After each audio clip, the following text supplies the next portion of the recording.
آئین میں خواتین اور اقلیتوں کو یہ جو مخصوص نشستوں کا کانسیپٹ ہے وہ اسی بنیاد پر رکھا گیا ہے کیونکہ ہمیں پتہ ہے کہ ہم انتخابات میں ان طبقات کے ساتھ فے نہیں ہو سکیں گے یا ان کی صحیح طور پر نمائندگی نہیں کر سکیں گے. یہ ظاہر ہے کہ ہمارے دو ایسے طبقات ہیں جن کی نمائندگی میں ہم ہمیشہ کمپرومائز رہے ہیں. لیکن اب یہ جو ریزرو سیٹس والا جو کانسیپٹ ہے وہ یہی ہے کہ جو پارٹی جتنی سیٹس جیتے گی اس حساب سے اس کو reserved seats for women and minorities اس کو دی جائے گی.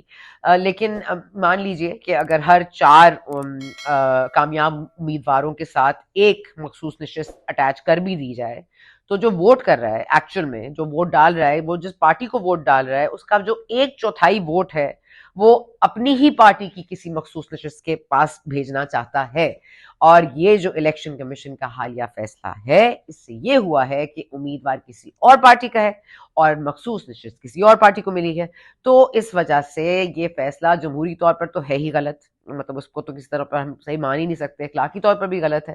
لیکن معاشرے میں جو ان پسماندہ طبقات کے ساتھ ناانصافی ہوتی ہے وہ اس کو بھی انکریج کرے گا اور جیسے ان کی حق نمائندگی جو ہے اس کو بھی نقصان پہنچائے گا.